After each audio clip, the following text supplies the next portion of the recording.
자, 오늘 연대기 성경 14번째 시간이고요. 계속해서 우리 모세오경 연대기를 나누도록 하겠습니다. 우리가 출애굽의 이야기들을 지금 다루고 있는데요. 모세오경 중에서 그래서 출애굽은 언제 시작했습니까? 여러분 연도수를 얘기해 보세요. 몇 년도예요? 답이 나와야 되는데 그냥 성경만 읽으면 모르는데 이 연대 공부를 하는 분들은 몇 년, 몇 월, 며칠 날 출애굽이 시작됐습니다라고 말할 수가 있어야 되는데 언제요? BC 1446년 3월 15일 아닌데 1월 14일인데 그래요. 여러분 어쨌든 간에 잘 공부하신 분들은 다 아실 겁니다. 출애굽은 뭐 성경에 나와 있는 옛날 이야기 수준이 아니에요. 그냥 떠도는 이야기가 아니라 유대인들 간의 전승 수준이 아니라 성경에 명확하게 말씀하셨고 또 역사 가운데 증명되는 실제적인 사건입니다. 그래서 우리가 물론 약이라는 단서를 붙지만은 출애굽의 연도는 지금부터 몇 년 전이요? 약 3,500년 전에 역사 가운데 실존했던 그런 사건입니다. 그래서 출애굽을 통해서 하나님 우리에게 이렇게 보여주시고자 하는 것들, 우리에게 깨우치시고자 하는 것들이 뭐라고 했어요? 출애굽 사건은 성도의 신앙생활과 아주 밀접하게 연관이 되어 있고요. 하나님께서 우리에게 성도가 어떻게 죄된 삶에서 나와서 탈출해서 어떻게 하나님 나라에 가는 과정 가운데 어떤 훈련의 연단의 과정을 겪고 또 교육을 받고 어떻게 하나님 약속의 땅으로 인도하는 것에 대한 실제적인 샘플, 모형이라고 이야기했습니다. 그래서 우리가 출애굽을 통해서 우리 성도의 삶에 대해서 우리가 시나리오를 알 수가 있어요. 여러분이 출애굽이 지금 어느 위치에서 이스라엘 백성이 어떤 사건들을 경험하는 것들을 여러분 미리 이 말씀을 통해서 알게 되면은 내 신앙의 위치, 내 현재의 어떤 위치를 여러분이 파악할 수가 있다는 것입니다. 그래서 지난 시간에는 그 출애굽의 첫 여정을 다뤘고요. 람세스부터 시작해가지고 이스라엘 백성들이 여러 어떤 그런 과정들을 겪으면서 약 두 달 동안 시내산까지 이르는 그런 시간들을 어떤 사건들을 경험했습니다. 거기에 나와 있는 지명들 다 기억하시죠? 못해서요? 좀 이따가 다시 반복해 드리겠습니다. 자, 오늘은 그 출애굽 여정의 두 번째 시간입니다. 출애굽 여정을 5단계로 나누는데 그 두 번째 시간으로서 이제 이스라엘 백성이 시내산에서 이제 머무르게 되는데 그 시내산에서의 머무는 이야기들을 다룰 것입니다. 오늘 한 시간에 다 못 다루고요. 다음 한 번 더 시내산에서 여정을 다룰 겁니다. 자, 이스라엘 백성이 이집트를 나온 지 얼마 만에 시내산에 도착했다고 그랬습니까? 2달 만에. 그러니까 BC 1446년 3월 15일에 마침내 시내산에 이르게 됩니다. 제가 여기다가 가로 열고 종교력을 했죠. 이 종교력이라는 이유가 뭐냐면은 이스라엘은 달력이 3가지가 있습니다. 민간력, 종교력, 또 뭐가 있어요? 태양력이 있겠죠, 당연히. 그렇죠. 그래서 이 종교력은 니사널이라고 하죠. 바벨론식으로는 니사널, 또 가나안식으로는 아비벌. 성경에 아비벌이라고도 나와요. 또 니사널도 나오는데 대략 이 시기가 3, 4월경입니다. 태양력으로 따지면 3, 4월경이에요. 3, 4월경인데 이 3, 4월경에 이스라엘 백성이 출애굽을 시작했어요. 그때가 이제 아비벌이라고 하고요. 또 니사놀이라고 합니다. 그때 당시 그 지역에서 사용하는 달력을 말하는 것입니다. 우린 지금 뭐 제니어리, 페브러리 이렇게 마치 이렇게 나가잖아요. 그때 당시는 이런 식으로 달의 이름이 카운트가 됐어요. 그런데 그 니사놀이 태양력으로 따지면 3월 중순경이 됩니다. 이때 이스라엘 백성이 출애굽을 했어요. 지금 봄 시즌이죠. 그런데 하나님께서 이스라엘 백성이 출애굽한 그 니사널의 첫날을 기억하시고 그날을 해의 첫 날로, 첫 달 첫 날로 그렇게 지정하셨어요. 그러니까 원래 이전에는 이 니산월이라는 이 달이 세 번째 달에 해당하죠. 근데 이것을 하나님이 바꿔놨다는 것입니다. 그래서 그때를 첫 해의 첫 날로 하나님께서 지정을 해주셨어요. 그 의미는 바로 이스라엘 민족의 운명이 이제부터 새로 시작된다는 것입니다. 그래서 이스라엘의 달력이 그때부터 새로 생긴 거예요. 종교력이 생긴 거예요. 종교력이. 그러니까 종교력으로 니산월이 1월달이 되는 것입니다. 그래서 이 출애굽의 어떤 시간 순서들은 출애굽에 나와 있는 이 날짜들은 전부 다 종교력을 기준으로 잡습니다. 일반 그런 민간력이 아니라 종교력을 기준으로 잡습니다. 그래서 이스라엘 백성은 종교력으로 3월 15일 날 시내산에 이르게 됩니다. 그러니까 이스라엘 백성이 딱 2달 만에 출애굽을 한 2달 만에 시내산에 이르게 됩니다. 자, 출애굽기 19장 1절을 한번 같이 읽도록 하겠습니다. 이스라엘 자손이 애굽 땅을 떠난 지 3개월이 되던 날 그들이 시내 광야에 이르니라. 그들이 르비딤을 떠나 시내 광야에 이르러 그 광야에 장막을 치되 이스라엘이 거기 산 앞에 장막을 치니라. 거기 그 산은 시내산을 구체적으로 의미하는 것입니다. 자, 그런데 우리가 이게 이 3개월이 되던 날이라는 요 단어 때문에 솔직히 약간의 혼란이 있어요. 이때가 출애굽한 지 며칠째 되는 날인가에 대해서 요 해석에 따라서 어떤 분들은 3개월이 되는 첫날 해서 어떻게 되죠?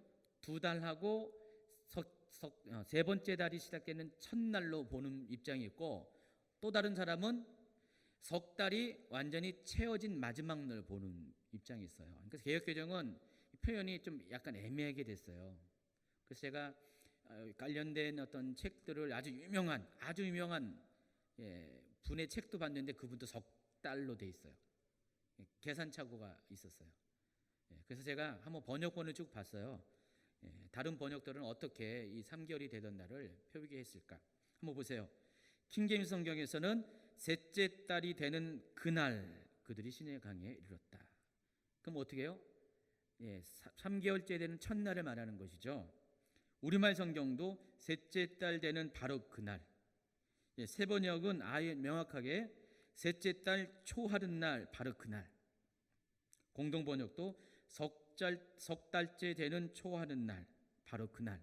아주 명확하게 3개월째 되는 바로 첫날이라는 아주 그런 분명한 번역이 되어 있는데, 또 다른 성경 볼까요? 쉬운 성경 보세요. 석 달 만에. 이것도 약간 애매하죠.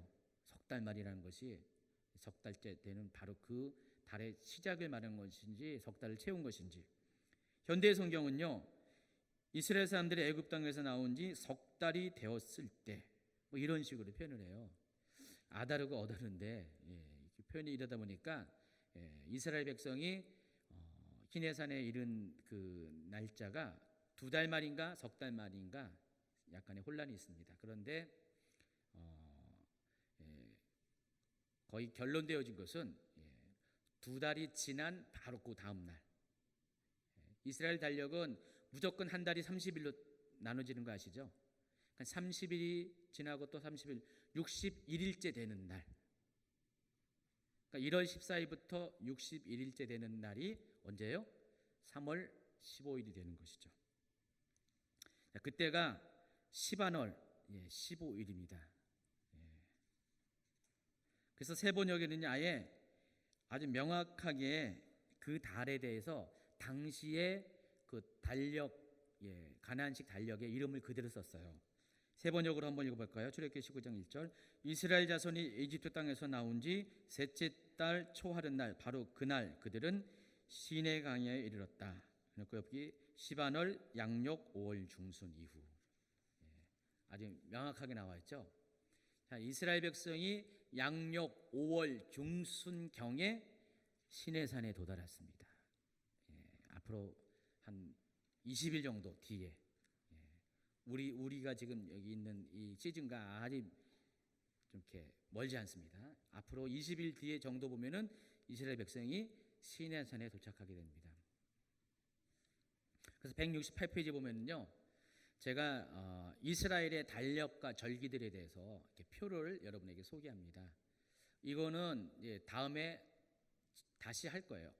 정확하게 다시 따로 할 거고, 그리고 7월 달 중순에 있는 우리 이스라엘 선교사님 모셔서 세미나를 여는데, 그때 이분이 아주 자세하게 잘 설명해 줄 겁니다. 그때 몇 가지 주제 중에 하나가 이스라엘의 절기가 들어가 있거든요. 절기가 들어가 있으니까 강의 중에 그때 잘 소개할 겁니다. 자, 보시면 알겠지만은 태양력으로는 3월 중순에서 4월 중순까지, 거기에 해당하는 기간이, 종교력으로 뭐라고 했어야 할까요? 그때가 6월절, 바로 이스라엘이 애굽을 탈출하는 그것을 첫 달로, 해의 첫날로 지정했기 때문에 그때가 1월이죠. 민간력으로는 이게 7월입니다. 7월. 종교력과 민간력은 6개월 또 차이 납니다. 그래서 바로 그 니산월에 가가지고 언제 도착했습니까? 15월을 지나서 시반월, 시완월, 뭐 이렇게 발음에 따라 다른데, 원래 해에 따르면은 몇 번째 해예요? 세 번째 달에 도착을 하게 됩니다. 그래서 이 시반월은 양력으로는 5월 중순경이 되고, 종교력으로는 3월 중순이 됩니다. 3월이 됩니다. 그래서 이때에 이스라엘 백성이 2달이 지난 바로 그 다음 날, 61일째 되는 날 시내산에 도착하게 됩니다. 자, 그런데 이 시반월에 해당하는 절기가 여기 표를 보시면 알겠지만은 77절입니다. 77절이라는 절기를 들어보셨습니까? 여러분이 가장 잘 아는 절기가 맥추절. 이때가 맥추절이에요. 저희 교회는 맥추감사 예배 따로 안 드리잖아요. 근데 예전에 제가 어릴 때 다녔던 교회들은 맥추감사 예배를 드렸어요. 어때요? 여러분 맥추감사 예배 드린 경험들이 있습니까? 요즘 잘 안 드리나요? 잘 안 드리죠? 그러나 드리나요? 안 드리나요? 드려요? 그래서 이 맥추 이 감사절은 농경 문화와 관련돼서 뭐 성경에 맥추절에 대한 언급을 물론 해요. 근데 이스라엘의 절기가 나중에 설명하겠지만은 몇 가지 의미로 이름들이 나눠집니다. 그리고 그 절기마다 다 각각의 의미가 있어요. 첫 번째가 종교력에 관련된 건데, 이스라엘이 하나님을 경험했던 그 경험들에 따라서 이름들이 이렇게 정해져 있어요. 그리고 또 한 가지가 당시에 어떤 농경사회에서 통용되는 그 이름이 정해져 있습니다. 그래서 맥추 77절을 가리켜서 맥추절로 부르고, 또 맥추절을 가리켜서 또 오순절로 불러요. 그러니까 같은 날인데 세 가지의 이름이 있는 거예요. 77절, 맥추절, 오순절입니다. 왜 77절이라고 하신지 아십니까? 출애굽한 이후로부터 7째 주가 지나서 77이 49, 77절 그렇게 부릅니다. 이해하시겠죠? 그래서 77이 49 되는 날 다음이 50번째 되는 날이잖아요. 그래서 오순절이라고 부르는 거예요. 오순절은 뭐죠? 숫자가 뭐예요? 10개를 말하는, 10일 말하죠. 그래서 10일이 5개 지나서 50일 지났다 해서 오순절날이라고 부릅니다. 근데 이때 농경으로 보면은 뭐가 수확이 있냐면은 보리가 수확이 됩니다. 보리맥자잖아요. 그래서 보리 수확이 있기 때문에 이때가 바로 맥추절로 불러집니다. 이해하시겠죠? 그래서 유대인들은요, 특별히 유대인 전승에 의하면은 이 77절을 어떻게 이해하냐면은 모세가 하나님으로부터 십계명을 받은 날로 생각을 하고 있어요. 바로 모세가 칠칠절 절기에 시내산에 이르러서 하나님한테 십계명을 받았다. 또 그들이 더 중요한 것이 토라를 받았다. 모세 오경을 받았다라고 믿는 날이 칠칠절입니다. 그런데 실제로는요, 칠칠절이 아니에요. 오늘 계산법에 의하면은 출애굽한 지 49일째 되는 날이 아니라 어떻게 되는 날이에요? 61일째 되는 날이죠. 그래서 약간의 절기에 차이가 있는데, 어떤 유대인들은요, 이 칠칠절날, 맥주절날, 또 오순절날 어떻게 하냐면은 예루살렘에 있는 하나 남아 있는 서쪽 벽, 통곡의 벽에 가가지고 하루 종일 뭐 한지 아세요? 유대교 중에서 전통 유대인들, 종교인들, 검은 모자 쓰고 검은 양복 입고 머리를 이렇게 찌찌트처럼 따고 막 그런 분들 있잖아요. 이스라엘의 약 15%가 종교인인데, 그 종교인들은 이날은 굉장히 큰 명절이에요. 그래서 그 통곡의 벽 앞에 가가지고 계속해서 하루 종일 토라를 서로 낭송합니다. 마라톤식으로 계속해서 말씀이 있는 것들이 하루 종일 진행이 되는 그런 행사를 벌입니다. 왜 그러냐면은 이날이 하나님께서 토라를 주신 날이기 때문에, 그들의 경험으로는. 그래서 굉장히 중요한 의미를 가지고 칠칠절을 지킵니다. 우리는 뭐 칠칠절이라는 단어도 익숙하지 않고 그냥 맥추절이라는 것도 그냥 옛날이었고, 지금은 우리가 오순절날로 기억하죠. 이때 당시에도 칠칠절, 맥추절, 오순절이라는 이름이 다 갖고 있었는데, 특별히 신약 시대의 성도들은 이 두 앞선 칠칠절과 맥추절이라는 절기 이름보다는 오순절이 더 익숙합니다. 왜 그럴까요? 오순절날 성령께서 강림하셨기 때문에. 그래서 이 오순절날이 성령 강림주일이에요. 또 기독교에서는요. 다 유대교도 그렇고 기독교도 다 이 날이 굉장히 의미 있는 날입니다. 자, 이때 하나님이 시내산에서 말씀을 주셨다고 그랬는데 그냥 주셨습니까? 뒤에 보면 알겠지만 하나님께서 이 말씀을 주시기 위해서 하늘로부터 강림을 하셨어요. 그러니까 하늘에서 내가 이 말씀을 주노라 라라라라라라 해가지고 그게 아니라 하나님께서 직접 시내산에 내려오셨다 그랬어요. 강림하셨다 그랬어요. 그래서 이 시내산에 하나님이 직접 오신 날이에요. 또 신약 시대에서는 오순절날, 이 같은 날 성령께서 내려오셨잖아요. 그래서 이 오순절날, 맥추절날, 칠칠절날은 어떻게 되나 신약의 구약의 성도나 신약의 성도들이 할 것 없이 뭐가 중요하냐면 하나님이 우리를 만나기 위해서 직접 내려오신 날이라는 것. 그래서 굉장히 중요한 날이라는 것입니다. 어쨌든 이 시내산에서의 여정이 이날부터 시작을 해서 77절부터 시작해가지고 정확하게 11개월 하고 5일 동안 이스라엘 백성은 시내산에 머물게 됩니다. 그리고 하나님께서 이 시내산에서 이스라엘 백성을 머물게 하신 이유가 분명합니다. 그냥 머물게 하신 게 아니에요. 다 이유가 있어서 이 백성을 여기 머물게 했다는 것입니다. 지금은 어쨌든 그 이야기를 하기 전에 지금 서론적인 이야기를 하는 거고요. 특별히 날짜에 관한, 기간에 관한 이야기를 나누고 있습니다. 이스라엘 백성이 출애굽한 지 얼마 만에 시내산에 도착했다고요? 2달 만에 도착했다는 거 절대로 잊지 마세요. 그런 거 왜 쓸데없이 기억하냐고요? 아니, 다 이유가 있어요. 이 출애굽 여정에 있어서 이 날짜가 상당히 중요하기 때문에 여러분 꼭 기억하시기 바랍니다. 자, 민수기 33장의 기록을 한번 살펴보면요. 민수기 33장이 왜 중요하죠?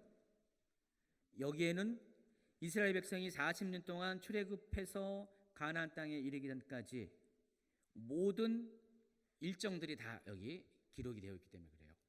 그래서 민수기의 33장의 특징은 어떻게 이렇게 반복되는 표현이 있는데 어디에 진을 쳤다. 이 진은 무슨 진을 말하죠? 캠프를 말하는 것입니다.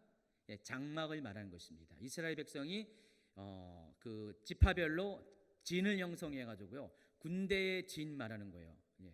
진을 형성해 가지고 진대로 행군했고 진대로 야영을 했잖아요. 바로 그 진을 말하는 것입니다. 캠프를 말하는 것입니다. 그래서 모두 41곳의 지명이 여기 나옵니다. 그래서 어디에서 진을 쳤다. 그래서 이 진을 친다는 표현을 통해서 이스라엘 백성이 40년 동안의 광야에서 행적이 우리가 확인할 수가 있습니다. 물론 여기 나와 있는 모든 지명들이 다 현재까지 우리가 밝힐 수 있는 지명은 아니에요. 몇 군데는 어디가 어딘지 몰라요, 지켜. 많이 지형도 바뀌고 막 그랬기 때문에. 그러나 그래도 대부분의 지형들은 현재도 우리가 추정할 수가 있어요. 어디쯤이라는 것을. 그래서 그것을 따라서 출애굽 여정도가 지도로 맵으로 표시할 수가 있죠. 그래서 제가 지난 시간에 뭐랬어요? 출애굽 경로가 북방 경로, 중앙 경로, 남방 경로라고 있었잖아요. 그래서 이 33장에 따라서 정말로 홍해를 건넜는지 아니면 호수를 건넜는지 아니면 어떤 사람은 북방 경로를 주장하는 분은 지중해를 건넜다까지 막 엉뚱한 얘기까지 하는데 그것이 또 결정이 돼요. 근데 제가 뭔 결론을 내렸습니까? 남방 경로를 따라서 홍해도 어떤 홍해입니까? 홍해가 이렇게 쭉 가다가 두 개로 나눠져. 시나이 반도를 중심으로 오른쪽 가면은 아카바만, 왼쪽 가면은 수에즈만, 바로 수에즈만 쪽에 홍해를 건너서. 지금 제가 여러분에게 대충 얘기하나요? 정확한 지명과 이런 것들을 얘기하잖아요. 그러니까 출애굽은 대충이 아니라 아주 명확하게 정확하게 우리에게 우리가 추적할 수 있는 그런 과정을 통해서 출애굽이 이루어졌다는 것을 여러분이 명심하시기 바랍니다. 연대기 성경하면은 여러분 성경에 대해서 모호하게 생각하는 것들이 모호하지 않다는 것들을 명확하게 이제 배우게 될 겁니다. 그래서 여기 라암셋을 떠난 후에 이 시내산까지 이르기까지의 모두 10군데의 지명이 나와요. 보세요. 라암셋, 숫꽃, 에담, 믹돌, 마라, 엘림, 여기까지 지난 시간에 했죠. 근데 홍해가, 신광야, 돕가, 알루스는 지난 강의 가운데는 안 나왔어요. 그리고 여기 건너뛰어 가지고 루비딤이 나왔잖아요. 그렇죠? 그래서 홍해가부터 알루스까지는 대략 여기다 추정할 수밖에 없고요. 특별히 이 돕가와 알루스라는 장소는 이 민수기 33장 외에는 안 나와 있어요. 출애굽 여정 가운데 다른 병행 구절 가운데. 그래서 여기가 정확하게 어딘지를 모르지만은 차주간 홍해가 옆에 신강야, 르비딤 그 사이에 어딘라는 추측만 할 수가 있는 것이죠. 그래서 모두 10곳에 진을 쳤다는 것은요, 이스라엘 백성들이 굉장히 바쁜 일정을 보냈다는 것을 알 수가 있어요. 다시 또 따져봅니다. 숫자로 딱 60일 동안 이스라엘 백성들이 2달 동안에 시내산에 이르기까지 2달 동안의 출애굽 여정을 겪어왔습니다. 그 가운데 10곳에 진을 쳤어요. 그럼 어떻게 돼요? 그냥 n분의 1로 나눠보세요. 한 곳에 6일 정도, 평균 6일을 머물렀다는 것이죠. 계산이 되죠? 그럼 여러분이 어디 이제 여행을 가는데 6일 동안에 40년이라는 이 긴 시간 동안에, 솔직히 38년은 의미 없는 시간이 빼버려요. 하지만 이 2년이라는 이 시간 동안에 이 2달 동안은요 굉장히 아주 이렇게 빈번하게 장막을 폈다 옮겼다 폈다 옮겼다를 반복했어요. 어떤 데는 뭐 하루 만에, 어떤 데는 이틀 만에 이런 식으로 더 짧게 할 수 있어요. 그만큼 이 2달 동안에 10곳에 진을 쳤다는 것은 이스라엘 백성의 일정이 굉장히 빠듯했다는 것을 알 수가 있어요. 하나님은 이 10곳에 진을 치면서 대부분의 장소마다 특별한 하나님께서 행하신 것들을 경험하게 하셨어요. 마라에서는 쓴물이 단물 되게 하시는 것, 또 에담강에서는 하나님께서 뭐 했습니까? 하늘의 만나를 경험하게 했고 메추라기 경험하고 이런 것들, 특별한 경험들을 하게 하셨다는 것입니다.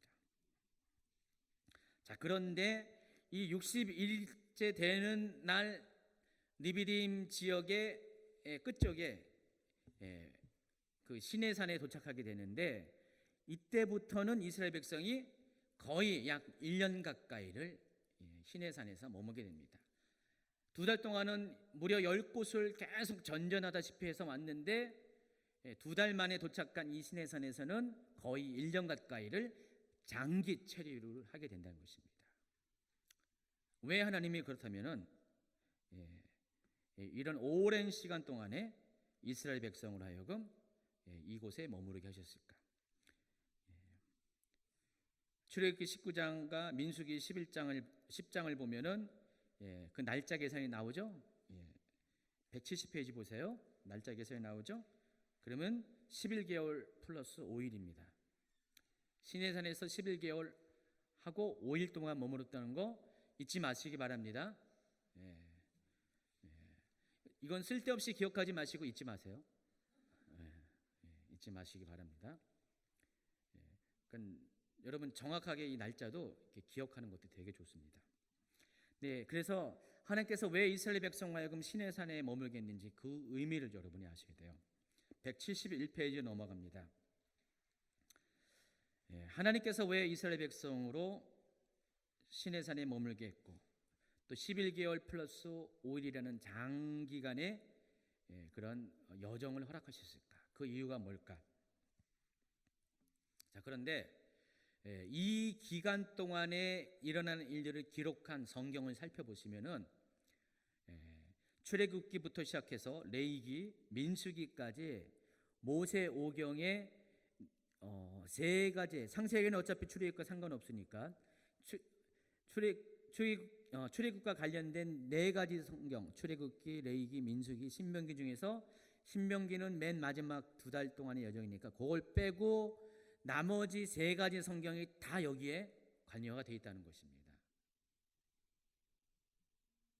그러니까 출애굽과 관련된 네 성경 중에서 세 성경이 다 관여가 됐다는 그 의미는, 이 기간에 대한 기록이 있다는 의미는 그만큼 이 시내산에서 머문 이 기간이 기간이라는 것을 여러분이 파악을 할 수가 있다는 것이에요.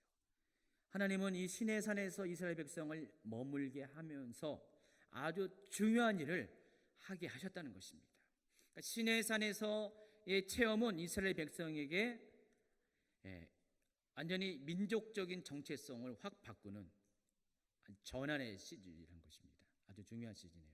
그래서 여기 하나님께서 여기서 뭘 했는가를 여러분이 아셔야 돼요. 그래서 오늘은 그 이야기를 할 겁니다. 그 얘기를 할 거고 다음번에도 계속해서 그 이야기를 할 겁니다. 한마디로 결론을 내리면은 하나님은 이 시내산에서 이스라엘 백성을 장기 체류하셔서 하게 하셔서 하신 일이, 하나님이 누구신가, 또 하나님께서 어떤 일들을 행하시는가, 또 하나님께서 이스라엘 백성들에게 무엇을 요구하는가, 또 그보다 앞서서 이스라엘 백성이 과연 누구인가, 민족적인 정체성을 가르쳐 주셨습니다. 그러니까 교육과 훈련이 집중된 시즌이 바로 이 시내산에서의 기간이라는 것입니다. 때로 하나님이 여러분의 인생 여정 가운데 그럴 때가 있잖아요. 그냥 예수 믿게 해가지고요, 죄에서 막 이제 나오게 하셔가지고 광야로 확 집어넣으셔가지고요, 여러 가지 힘든 것 때문에 하나님 죽겠습니다, 배고파 죽겠습니다, 물 없어 죽겠습니다, 추워서 죽겠습니다, 뭐 여러 가지 죽겠습니다 하면서 불평불만을 하게 되잖아요. 하나님 그때마다 어떻게 돼요? 광야 가운데 있는 여러분에게는 다 공급해 주세요. 여러분한테 뭐라고 하지도 않으시고요, 하나님께서 그 가운데서 다 채워주시고 공급해 주세요. 곧 기간이 2달이라고 했어요. 그러니까 2달이 딱 지난 다음에는, 그러니까 초자연적인 하나님의 공급하심을 경험한 다음에는요, 그대로 어린 신앙으로 두는 것이 아니라 일정 기간을, 그러니까 여러분이 하나님께서 받은 훈련의 절반가량은 하나님께서 어느 장소에서 어느 기간 동안에 여러분을 집중적으로 훈련을 시킨다는 것이에요. 교육을 시킨다는 것이에요. 실은 주인제 교회가 그런 장소로 종종 애용이 되더라고요. 제가 보니까 하나님이 주임제 교회를 그런 장소를 많이 사용하세요. 여기가 시내산의 경우가 많이 있어요. 하나님 갑자기 막 사람들을 막 방황하고 막 불평불명하다가 일로 보내시더라고요. 그 처음에는요, 그런 막 불평불만 가진 입들이 많았었어요. 여러분 대부분 뭐 그러지 않았을까요? 그러다가 하나님 여기서 막 훈련시키세요. 교육시키세요. 하나님을 알아가게 하세요. 여러분이 누구인가를 알아가게 하세요. 그래서 한 시내산에 머문 시간이 거의 채워질 무렵에는 많이 바뀌시더라고요. 많이 좋아지시고요. 여기서 하나님을 만나고 하나님을 경험하고 또 하나님의 말씀을 통해서 또 좀 성장하고 교육되어지는 그런 모습으로 많이 변합니다. 그 다음에 어떻게 하실 것 같아요? 몰라요? 하나님께서 그 다음 순서는 또 몇 가지 경험을 한 다음에 하나님이 주시는 약속의 땅으로 이렇게 보내게 하시는 것입니다.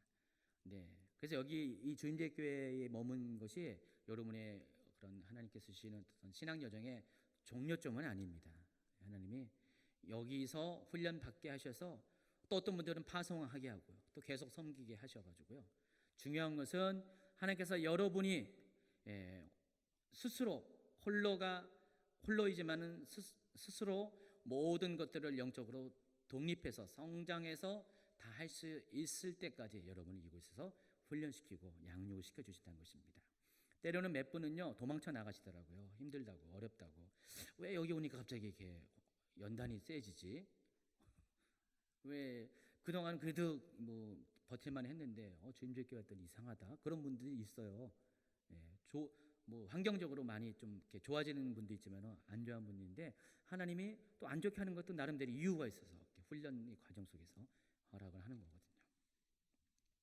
어쨌든 이 신의 산은 영적으로는 바로 하나님께서 여러분의 하나님을 만나고 또 하나님을 경험하게 하고 하나님을 알아가게 함으로써 여러분을 하여금 하나님 나라의 백성으로서 정체성을 갖게 하고 또 하나님과의 관계를 맺어가고 하나님의 그런 나라의 백성으로서 하나님이 원하시는 일을 할 수 있도록 그 자질을 만들어가는 과정, 자격을 채워가는 과정이 신의 산에서의 여정이라는 것입니다.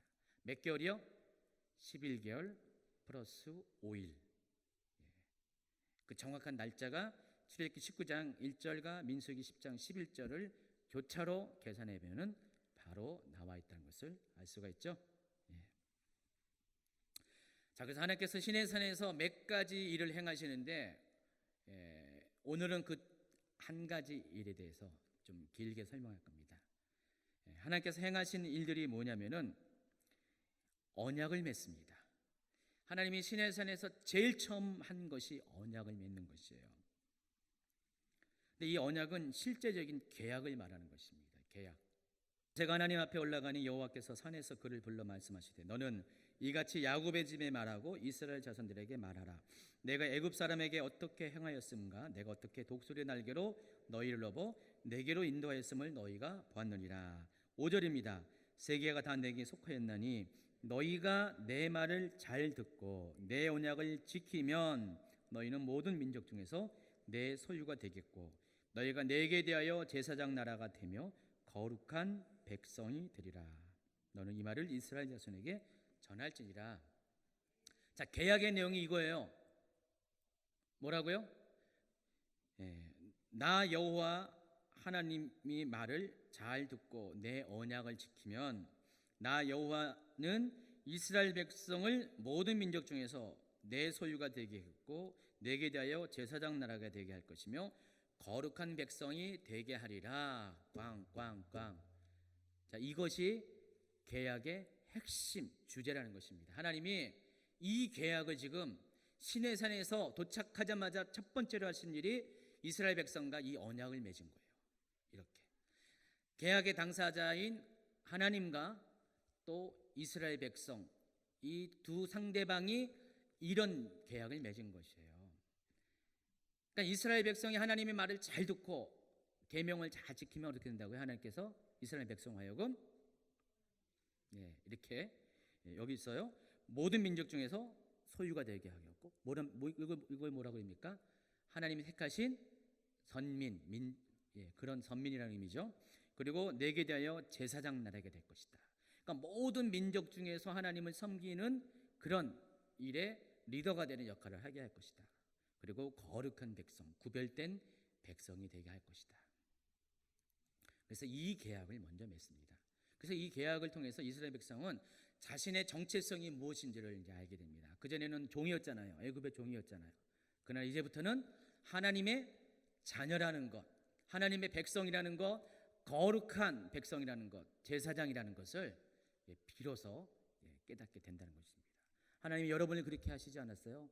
여러분이 전에는 하나님을 모를 때는, 어둠 속에 있을 때는 세상에 속한 사람들 중에서 그냥 보잘것없는 사람 중에 하나였어요. 그러나 이제 여러분이, 하나님께서 여러분을 뭐라고 부르십니까? 너는 내 자녀라고, 거룩한 소유라고, 백성이라고, 제사장이라고 여러분을 그렇게 부르시잖아요. 베드로전서 2장 20절에 바로 그런 계약을 이스라엘 백성과 처음으로 시내산에서 그 계약을 하셨다는 것입니다. 그런데 여기에 누가 있어야 돼요? 중개인이 있어야 돼요. 증인이 있어야 돼요. 이 모든 계약을 이끌어주는 사람이 필요한데 그 사람이 누굽니까? 모세예요. 모세. 출애굽기 19장 7절을 보세요. 모세가 내려와서 백성의 장로들을 불러 여호와께서 자기에게 명령하신 그 모든 말씀을 그들 앞에 진술하니, 이 모든 말씀이 뭐였죠? 방금 읽어드린 5절과 6절 말씀, 방금 계약의 내용, 이 말씀을 하나님께서 모세에게 말씀하셨어요. 너는 백성들에게 가서 이 말씀을 전하라 하면서 계약의 내용을 전했죠. 그랬더니 모세가 이 얘기를 듣고 백성들에게 왔습니다. 백성의 장로들을 모아놓습니다. 그리고 하나님께서 5절과 6절에 하신 말씀을 그대로 전달을 합니다. 그랬더니 뭐 어떻게 됩니까? 8절에 보니까 백성이 일제히 응답하여 이르되 여호와께서 명령하신 대로 우리가 다 행하리이다. 백성들이 그렇게 반응합니다. 그랬더니 모세가 또 어떻게 합니까? 이 백성들의 말을 하나님께 다시 올려드리죠. 여러분, 계약하려면 쉽지가 않습니다. 이 사람 말 듣고 저 사람 말 듣고 다시 말을 전하고 또 전하고, 이런 과정을 반복합니다. 그래야지 돈을 버는 거죠. 그렇죠? 그러다가도 계약이 깨지면 돈을 못 벌죠. 자, 모세는 지금 똑같아요. 공인중개사 역할을 하는 것이에요. 먼저는 하나님 말씀을 듣고 하나님이 주시는 조건을 딱 듣고 백성들에게 조건에 대해서 얘기하고, 백성들에게 얘기를 했더니 백성들이 오케이, 억셉 한다고, 받아들이겠습니다라고 모세에게 표명을 하니까 모세가 그 백성들의 내용을 다시 하나님께 전달을 합니다. 중개의 과정과 아주 똑같습니다. 그래서 모세가 바로 이런 중보자의 역할을 하는 것이에요. 구약 시대는 이스라엘과 하나님 사이의 중보자가 누구였어요? 모세였죠. 근데 오늘날은 누굽니까? 바로 예수님이시고 성령님이세요. 그러니까 예수님과 성령님도 다 중개자세요. 공인중개사입니다. 하나님부터 공적으로 인정받은, 예수님하고 성령님 외에 공인중개사 없습니다. 속지 마세요. 다른 사람한테 속지 마세요. 다른 영에게 속지 마시고 예수님과 성령님만이 여러분의 하나님께로 인도하는 그런 중개자이신 것을 꼭 기억하시기 바랍니다. 근데 그 역할을 구약 시대 때는 모세가 했다는 것이에요. 완전히 해야지 계약서가 유효하잖아요. 그래서 이 모든 이야기가 이제 말이 딱 서로가 의사가 통해지니까 9절에는 하나님께서 다시 나타나십니다. 9절에 보세요. 여호와께서 모세에게 이르시되 내가 빽빽한 구름 가운데서 내게 임함은 내가 너와 말하는 것을 백성들이 듣게 하며 또한 너를 영영히 믿게 하려 함이니라. 모세가 백성의 말을 여호와께 아뢰었으므로 여호와께서 모세에게 이르시되 너는 백성에게로 가서 오늘과 내일 그들을 성결하게 하며 그들에게 옷을 빨게 하고 준비하게 하여 셋째 날을 기다리게 하라. 이는 셋째 날에 나 여호와가 온 백성의 목전에서 시내산에 강림할 것입니다. 그랬습니다. 자, 지금 하나님이 모세가 전한 백성들의 말을 듣고 하신 말씀이, 자, 그러면은 계약하러 내가 가겠다. 지금은 전화로만 했나 봐요. 이제 계약하러 내가 가겠다. 그래서 친히 시내산에 강림하실 것을, 내려오실 것을, 하늘에서 시내산 가운데 이 땅으로 내려오실 것을 이야기하시면서 이스라엘 백성들에게 바로 그 계약식을 위한 준비를 할 것을 명령합니다. 이틀 동안을 몸단장을 하라는 거예요. 거룩하게 자신을 살피고 셋째 날이 되면은 시내산 앞에 전부 다 집합하면은 하나님이 그곳에 오셔서 그들과 함께 계약을 조인하겠다, 그 말씀을 하시는 것입니다. 셋째 날이 됐습니다. 16절 보세요. 셋째 날 아침에 우레와 번개와 빽빽한 구름이 산 위에 있고 나팔 소리가 매우 크게 들리니 진중에 있는 모든 백성이 다 떨더라. 17절입니다. 모세가 하나님을 맞으려고 백성을 거느리고 진에서 나오매 그들이 산 기슭에 서 있는데 시내산의 연기가 자욱하니 여호와께서 불 가운데 거기 강림하심이라. 하나님이 직접 내려오신 것입니다. 시내산 꼭대기에 그 연기가 옹기가 막 연기같이 떠오르고 온 산이 크게 진동하며 나팔 소리가 점점 커질 때 모세가 말한즉 하나님이 음성으로 대답하시더라. 자, 드디어 하나님께서 백성들을 만나기 위해서 계약의 당사자, 여기서 모세는 계약의 당사자가 아니라 중개인입니다. 중보자입니다. 계약의 당사자인 이스라엘 백성을 만나서 직접 계약에 사인하기 위해서 하나님께서 하늘에서 직접 이 땅으로 강림하십니다. 그래서 시내산 정상으로 강림하시는데 백성들은 그것을 구름 가운데서 보았고요. 모세는 불 가운데서 보게 됩니다. 그래서 이 계약을 이제 체결하는데 그 계약서에 내용이 있습니다. 바로 내 언약을 지킨다, 내 말을 지킨다라면 그 언약이 무엇인가가 있어야 되잖아요. 그 언약의 내용이 뭐냐? 바로 십계명이라는 것입니다. 이 십계명은 하나님께서 이스라엘과 맺은 언약의 실체예요. 계약서를 쓰잖아요. 계약서, 종이에다 계약서인데 계약의 실제적인 내용, 세부적인 조항들이 뭐라고요? 십계명이라는 것입니다. 모든 민족 중에서 하나님 소유가 되게 하고 하나님 나라의 제사장이 되게 하고 거룩한 백성이 되게 할 것이라고 말씀하셨어요. 근데 조건이 이 십계명을 지켜야 그렇게 하시겠다는 것입니다. 여러분 그래서 하나님 나라 백성이십니까? 거룩하게 구별된 하나님 나라의 제사장이십니까? 근데 조건이 뭐라고요? 여러분이 십계명을 지켜야 돼요. 십계명 안 지키면 어떻게 돼요? 여러분 계약이 이루어지는 것이 아닙니다. 여러분 계약 파기를 한 겁니다. 계약 파기자는 어떻게 됩니까? 물어야 되죠. 계약금의 2배 물어야 됩니다. 그래서 173페이지 보면은 제가 계약서를 딱 보여줬죠. 그림 보여주세요. 계약서. 이게 계약서예요. 하나님 선민의 계약서. 여러분 지금 하나님 앞에 이 계약서를 지금 찍고 있어요. 여러분이 사인하셔야 돼요. 계약의 당사자 하나서 이스라엘 백성처럼 딱 이렇게. 지금 하나님이 지금 이스라엘 백성들에게 시내산에서 제일 먼저 한 것이 이 계약서를 딱 들이내미신 거예요. 그래서 이스라엘 백성들에게 계약하자. 앞으로 보시면 알겠지만 이스라엘 백성은 이때 이후로 계약에 계속 매이게 됩니다. 그래서 이것을 언약이라고 합니다. 이스라엘 백성인 이 언약에 매여서 이스라엘 백성만 매입니까? 하나님도 매이잖아요. 그러니까 이스라엘 백성도 이 언약을 계약을 지키기 위해서 의무를 다해야 되고 하나님도 의무를 다하셔야 돼요. 다중 하나님은 이 이스라엘 백성이 십계명만 잘 지키면 어떻게 돼요? 거룩한 나라의 백성 되게 해야 돼요. 모든 민족 중에서 뛰어난 민족이 되게 하고요. 제사장 나라가 되게 할 의무를 주신 거예요. 이 말은 여러분이 정말 십계명대로의 삶을 살면 하나님 여러분을 그렇게 만들어 주신다는 것입니다. 아멘. 그래서 하나님께서는 이 계약을 통해서 그전에는 오합지졸에 불과했어요. 자기가 어떤 영적인 뿌리를 갖고 있는지도 몰랐어요. 하나님이 누군지도 몰랐고 자기 민족의 실체도 몰랐던 이스라엘 백성이 그냥 종의 사고방식, 종의 생활태도, 종의 습관들을 가진 그런 사람들이 갑자기 이 언약에 참여함으로 인해서 정신을 차리게 된 거죠.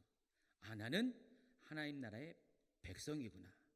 바로 제사장이구나. 거룩한 하나님 백성, 구별된 사람이라는 것을 비로소 알게 됩니다. 하나님이 왜 이스라엘 백성을 앞으로 이어질 많은 시간의 그 훈련의 과정 속에서 첫 번째로 이 계약을 선택한 이유가 뭔지 아시겠죠? 여러분 어디 훈련을 교육을 받으려면 제일 먼저 입소식을 하잖아요. 그래서 군대 가도 입소식을 하고 다 하잖아요. 바로 그 입소식과 같은 것이에요. 입소식을 하면서 비로소 내가 군인이 되었구나 하는 군인으로서의 출발을 다짐할 수가 있다는 것입니다. 바로 십계명은 그런 의미에서 바로 하나님 나라의 백성으로서 내가 어떻게 살아갈 것인가에 대한 가장 기본적인 어떤 핵심을 담은 것이 십계명이고, 그 십계명을 우리가 잘 지키면 하나님은 이 약속한 그대로 우리에게서 이루어 주신다는 것입니다. 그래서 이것은 어디에 해야 돼요? 그냥 말로만 하면 됩니까? 계약서를 남겨야 되죠.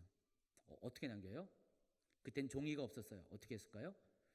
돌판에, 지워지지 않는 돌판에 하나님이 직접 돌판에 쓰시게 한다는 것입니다. 자, 모세는요, 이 십계명을 받기 위해서 무려 3번에 걸쳐서 시내산을 오릅니다. 공인중개하기 힘듭니다. 그렇죠?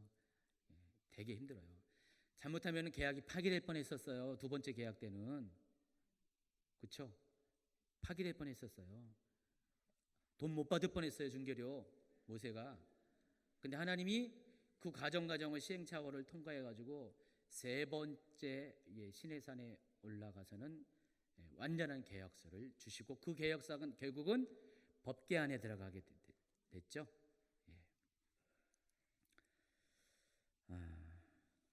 그래서 174페이지 3번 십계명과 율법서요. 십계명은 하나님과 이스라엘 백성 사이에 맺은 언약의 기본 계약서입니다.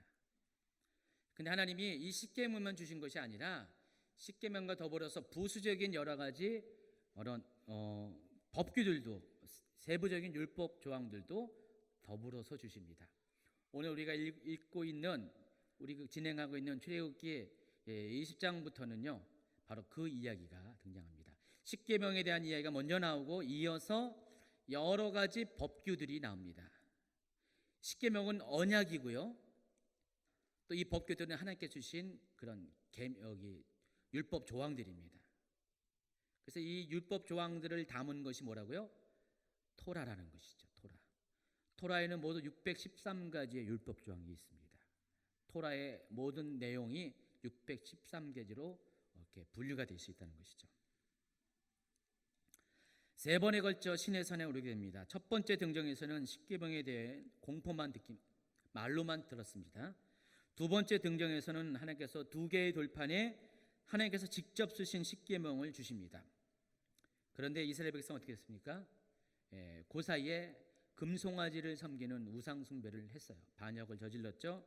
그래서 하나님께서는 이것을 진노하셨고, 모세는 이 십계명을 담은 돌판을 어떻게 했어요? 집어 던져서 깨뜨렸어요. 계약서를 찢어버린 거예요, 모세가 지금. 그래서 아까 그거예요. 계약이 파기될 뻔했어요. 위약금을 물 뻔했었어요. 위약금 물면 큰일 납니다.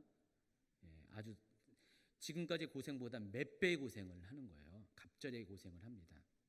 여러분, 하나님 앞에 계약을 파기하면 큰일 나는 거예요. 주님을 떠나면은 그 고생은 개고생을 넘어가지고 아주 또 지독한 고생을 하게 되는 것입니다. 그리고 3번째 등장해서 또다시 하나님은 돌판을 준비하게 하시고 거기에 2번째 계약서를 다시 쓰게 하십니다.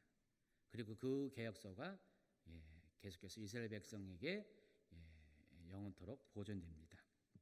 자, 1차 등정을 관한 이야기가 출애굽기 19장 16절부터 23장 33절까지 나와 있습니다. 제가 지금 연대기 성경 공부하는 거 아시죠? 시간 순서대로 이 성경을 지금 사건들을 쭉 설명하고 있습니다. 그래서 출애굽기에는 이렇게 십계명에 관한 이야기가 쭉 나오는데, 그중에 첫 번째 십계명을 구도로 받게 되는 1차 시내산 등정의 기록이 19장 16절부터 23절 33절까지 나오고 있습니다. 20장 1절입니다. 하나님이 이 모든 말씀으로 말씀하여 이르시되 나는 너를 애굽 땅 종되었던 집에서 인도해내신 내 하나님 여호와라. 계약 당사자가 누구인가를 말씀하시고, 첫 번째 십계명의 첫 번째가 너는 나 외에 다른 신들을 내게 두지 말라. 계약서의 첫 번째 조항입니다. 그래서 이 20장 1절부터 17절까지는 십계명에 관한 이야기가 쭉 나와 있어요. 여러분 나중에 이제 여기 따라서 성경을 읽게 되면은 요 분류에 따라서 여러분이 읽으시면 여기까지는 십계명에 관한 이야기구나. 십계명을 왜 주셨지? 봤더니 그것이 출애굽기 19장 5절과 6절에서 하신 말씀을 하나님께서 성문화시키기 위해서 계약서로 쓰기 위해서 이 십계명을 주셨구나라는 것을 여러분 기억하시기 바랍니다. 그리고 이 십계명이 주신 다음에 22절부터 나머지 부분까지는 세부적인 여러 가지 법규들을 주시는데 두 가지로 크게 나눌 수 있습니다. 종교법과 관련된 것, 그리고 또 하나는 시민법과 관련된 것. 종교법이라는 것은 하나님 백성으로서 어떻게 신앙인으로서 해야 될 의무를 말하는 것이고, 시민법이라는 것은 하나님의 백성으로서 어떻게 도덕적으로 윤리적으로 살아갈 그런 것들을 말하는 것입니다. 그러니까 종교법과 시민법 두 가지의 조항들을 여기서 20장부터 23장까지 몇 가지 주십니다. 첫 번째가 제단에 관한 법입니다. 22절 여호와께서 모세에게 이르시되 너는 이스라엘 자손에게 이같이 이르라 내가 하늘로부터 너희에게 말하는 것을 너희가 스스로 보았으니 너희는 나를 비겨서 은으로나 금으로나 너희를 위하여 신상을 만들지 말고 내게 토단을 쌓고 그 위에 내 양과 소로 내 번제와 화목제를 드리라. 내가 내 이름으로 기념하게 하는 모든 곳에서 내게 임하여 복을 주리라. 내가 내게 돌로 제단을 쌓거든 다듬은 돌로 쌓지 말라. 내가 정으로 그것을 쪼면 부정하게 함이니라. 너는 층계로 내 제단에 오르지 말라. 내 하체가 그 위에서 드러날까 함이니라. 자, 이것들은 하나님 앞에 하나님을 빗댄 어떤 우상도 만들지 말고 한 가지만 명했습니다. 제단을 만들어서 거기서 하나님께 예배하라는 것입니다. 두 가지의 제단을 얘기해요. 토단, 흙으로 만든 제단, 또 하나는 돌로 만든 제단을 샘플로 주십니다. 그래서 이게 법이에요. 하나님께 주신 법이에요. 이런 식으로 만들라는 것입니다. 근데 앞으로 쭉 보면 알겠지만은 하나님께서 이스라엘 백성과 계약을 맺은 것도 그렇고요. 이런 모든 율법의 조항들, 의무사항들 잘 보면은 하나님이 그때 당시에 사람들이 실제적으로 민간에서 통용하는 방식을 가지고 하나님이 거기에 맞춰서 모든 것들을 준비한다는 것을 알 수가 있습니다. 토단이나 이 돌로 만든 제단은 이미 그때 당시에 하나님을 모르는 이방 종교 사람들도 일반적으로 자기의 신에게 예배할 때, 제사 드릴 때 사용하는 그런 같은 방식이에요. 자, 그런데 재밌는 거는요. 25절에 보세요. 내가 내게 돌로 제단을 쌓거든 하면서 돌로 제단을 만들 때 어떻게 할 것을 이야기했는데 다듬은 돌로 쌓지 말라 그랬습니다. 이 다듬은 돌을 의미하는 것이 뭐죠? 정을 사용해서, 기구를 사용해서 돌들을 울퉁불퉁한 것들을 깎아내고 아주 예쁘게 만드는 것입니다. 제가 이번에 이스라엘 갈 때 부엘세바, 맞아요, 부엘세바를 갔는데 부엘세바에 갔더니 거기에 뭐가 있냐면은 그 제단이 있었어요. 그때 당시 성소가 있었어요. 성소가 있었는데 거기가 하나님을 모시는 성소는 아니었어요. 이방신을 모시는 성소였는데 거길 왜 들어갔냐면은 그래도 유적이 남아있기 때문에 이걸 보고 성소의 모습과 모양들을 유추할 수 있기 때문에 선교사님이 거길 데려갔어요. 갔더니 정말 이렇게 텔 부엘사바라 그래요. 언덕. 그러니까 다 텔자가 들어간 것은 조그만 언덕을 말하는 것입니다. 그러니까 언덕 위에 평지 위에 약간 튀어나온 언덕이 있어요. 거기에 부엘세바라는 명칭의 어떤 옛날에는 그게 하나의 군사 기지가 될 수 있고 또 성소가 될 수 있고요. 그런 유적지가 있더라고요. 아주 평원 가운데 한 군데가 이렇게 톡 튀어나와서 언덕에 대해서 거기 있더라고요. 갔더니 제단이 있더라고요. 실제로 제단이 있는데 선교사님이 묻더라고요. 이 제단을 보고 누구의 제단인가를 알아보라고. 저는 알았어요. 왜냐하면 이 성경 말씀을 알았기 때문에. 다른 분들은 알았습니까? 솔직히 말해서. 네, 그러는데 아마 몰랐을 가능성이 많아요. 근데 이 말씀을 아는 사람은 그게 이방 종교의 제단인지 알았어요. 저는 한눈에 알았어요. 왜냐면은 거긴 정말 정으로 다듬었어요. 깨끗하게. 울퉁불퉁하지 않고 잘, 여러분 무슨 건축할 때 대리석으로 이렇게 잘 탁탁탁탁 해가지고 깨끗하게 매끈하게 하는 것. 이방 신전의 제단과 하나님을 섬기는 제단의 차이는 바로 그것만 보나 합니다. 하나님이 섬기는 제단은 절대로 정으로 쌓지 못하게 하고 그냥 투박한 모습 그대로 울퉁불퉁한 모습 그대로 이렇게 네 개의 정방형의 모습으로 제단을 만듭니다. 사각형으로 만듭니다. 거기는 이방신을 섬기는 곳이었어요. 근데 거기도 보니까 성소가 있고 지성소가 있더라고요. 거기도. 그러니까 우리 알고 있는 성막에만 성소, 지성소가 있는 게 아니라 당시에 이방 종교 안에도 성소가 있고 지성소가 있었어요. 하나님이 그것을 우리가 익숙한 방식으로 성소도 이렇게 알려주신 것이에요. 바로 그 이야기가 나와 있고요. 십계명 얘기하자마자 첫 번째가 제단에 관한 법, 두 번째가 종에 관한 법이 21장 2절부터 11절까지 나와 있습니다. 내가 히브리 종을 사면 그는 6해 동안 섬길 것이요. 바로 또 3절에 보니까 안식년이 되면은 히브리 사람들이 이스라엘 사람 중에 종되어 사는 사람은 이렇게 풀어주라고 나와 있습니다. 여기 보니까 남자는 또 풀어주고 여자는 또 다르더라고요. 보세요. 사람이 자기의 딸을 여종으로 팔았으면 그런 남종같이 나오지 못할지며 이렇게 나와 있어요. 다 이유가 있습니다. 다 설명을 할 수 없고요. 세 번째로 나와 있는 법규가 폭행에 관한 법. 사람을 쳐 죽인 자는 반드시 죽일 것이나. 보시면은요, 14절에 보니까 사람이 그의 이웃을 고의로 죽였으면 너는 그를 내 제단에서라도 잡아내려 죽일지니라. 하나님이 뭐라고 했어요? 거룩한 제단인데 거기에 있더라도 어떻게 돼요? 잡아내려 죽이라는 것이에요. 실제로 열왕기 시대 때 성경 가운데 나와 있죠. 어떤 일이 있었습니까? 다윗의 그 군대 장관이 누구였죠? 요압이 솔로몬을 왕이 얹힌 것을 반대하고 또 누굴 이렇게 추대했습니까? 생각 안 나세요? 찾아보세요. 근데 요압이 자주간 말년에 다윗의 말년에 요압이 여러 가지 그 다윗의 뜻과 반대되는 행동들을 많이 했어요.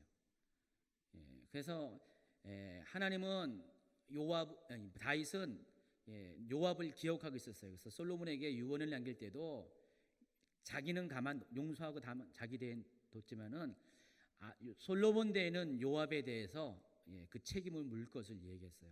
근데 솔로몬은요 즉위하고 나서 처음에는 안 물었어요. 근데 요압이 계속해서 엇나가게 됐죠. 그러다 보니까 어떻게 됩니까? 요압을 결국은 그렇게 죽게 하죠. 근데 요압이 위기가 닥치니까 어떻게 됐습니까? 성소에 가서 성전에 가가지고 제단 뿔을 잡고 버팅기고 있는 거예요.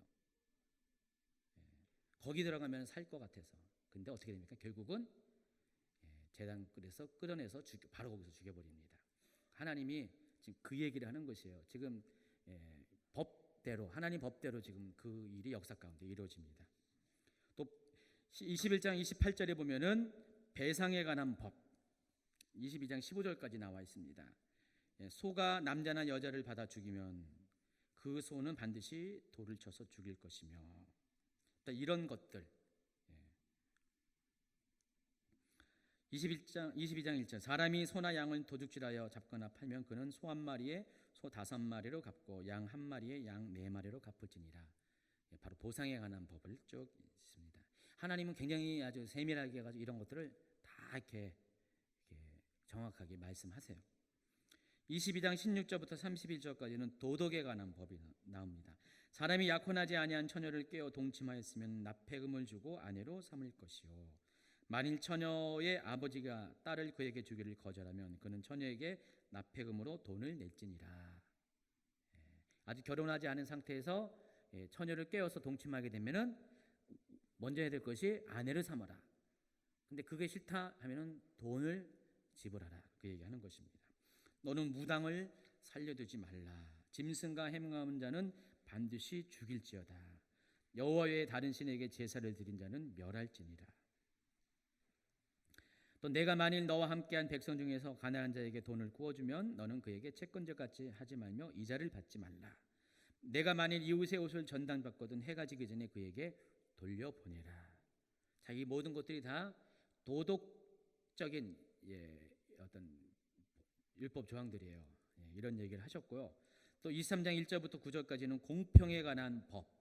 보세요. 너는 거짓된 풍설을 퍼뜨리지 말며 악인과 연합하여 위증하는 증인이 되지 말며 다스를 따라 악을 행하지 말며 송사의 다스를 따라 부당한 증언을 하지 말며 가난한 자의 송사라고 해서 편벽되이 두둔하지 말지니라. 너는 가난한 자의 송사라고 정의를 굽게 하지 말며 거짓 일을 멀리하며 무죄한 자와 의로운 자를 죽이지 말라.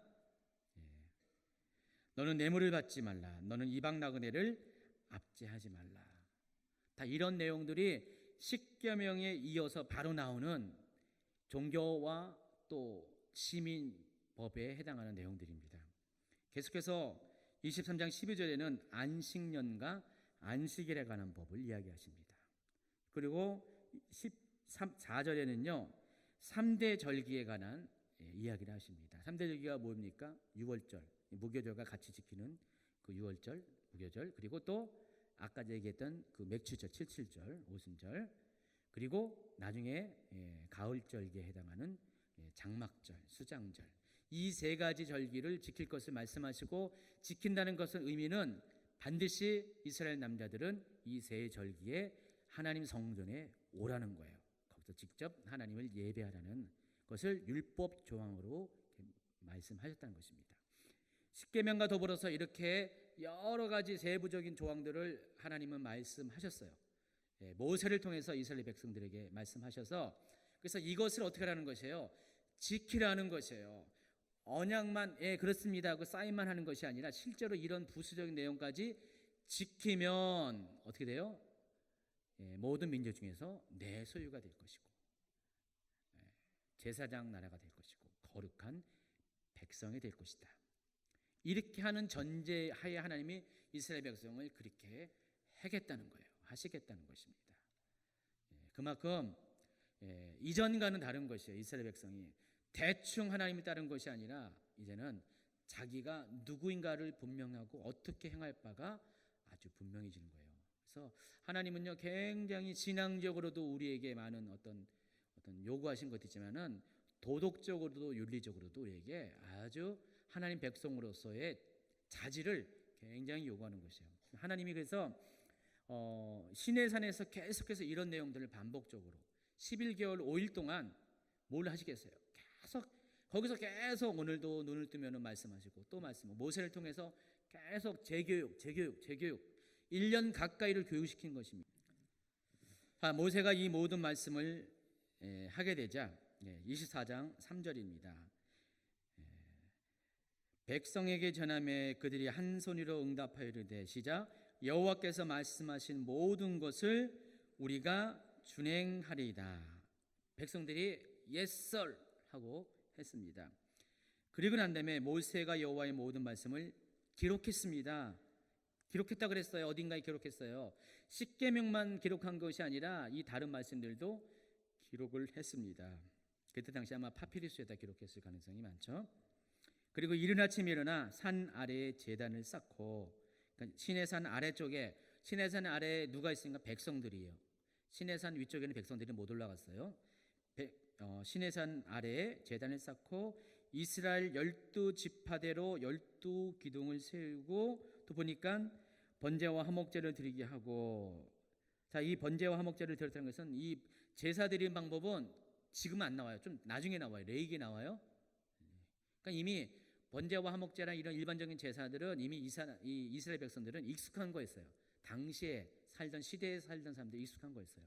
하나님 것을 하나님의 법에 맞춰서 정리를 해주시는 거예요. 레위기에서 이런 제사를 드리라라는 것을 정리하신 거고 이미 이런 제사들은 이미 그 당시 사람들에게는 이미 익숙한 거예요. 드리게 하고 모세가 피를 가지고 반은 여러 양푼에 담고 반은 제단에 뿌리며 언약서를 가져다가 백성에게 낭독하여 듣게 하니 바로 지금까지 하나님께서 말씀하신 그 모든 내용들을 기록했잖아요.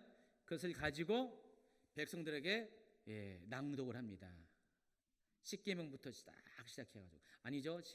출애굽기 19장 5절 6절부터 하나님의 언약의 핵심적인 주제를 딱 얘기하고 그렇기 때문에 너는 나 외에 다른 신을 섬기지 말지니라 하면서 십계명 첫 번째 계명을 쭉 한 다음에 여기 지금 제가 여기 여러 가지 얘기했던 종교법과 시민법에 관한 내용들을 다 기록한 것을 백성들에게 한번 확인한 것입니다. 공인중개사 집사님 보니까 계약 가질 때 한번 읽어주더라고요. 확인하더라고요. 맞죠? 동의하시죠? 하면서 이거 꼭 하셔야 돼요. 나중에 딴소리 하니까. 그래서 이걸 딱 이렇게 읽어준 다음에 백성들에게 다 동의하냐고, 다 인지했냐고, 숙지했냐고, yes or 하니까 그때 백성들이 여호와의 모든 말씀을 우리가 준행할 것입니다 라고 했더니 모세가 어떻게 됩니까? 8절에 보세요. 그 피를 가지고 백성에게 뿌리며 이르되 이는 여호와께서 이 모든 말씀에 대하여 너희와 세우신 언약의 피니라. 이 언약의 피니라 어디에 또 나오죠? 요한복음에도 나오고 다 공건복. 예수님께서 마지막 최후의 만찬을 할 때 언약의 피에 대해서 말씀하시잖아요. 지금 모세가 뭐 어떻게 됩니까? 피 갖고 맹세를 하는 거예요. 피. 만약에 어떻게 돼요? 이 약속을 안 지키면 어떻게 돼요? 지금 생명을 가지고 지금 계약을 맺은 거예요. 피를 부릴 거다. 이 언약의 피가 결국은 못 지키면은 피로서 대가를 치러야 된다는 그런 뜻입니다. 창세기 15장에 보면은 하나님께서 아브라함과 언약을 맺는 장면이 나오는데 일명 횃불 언약이라고 합니다. 여기도 마찬가지 그 당시에 그 가나안 사람들에게 익숙한 방식으로 하나님이 아브라함과 계약을 맺는데 어떤 식으로 하냐면은 동물들을 잡아다가 세 가지 반을 다 쪼갭니다.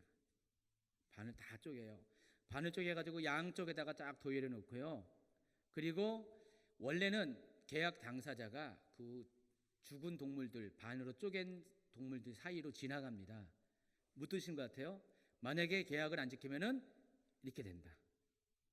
그때 당시에 사람들의 계약법이었어요. 그것도 뭐로 했어요? 피로 한 거잖아요. 피로. 하나님이 여기 아브라함과 그 같은 언약을 맺었어요.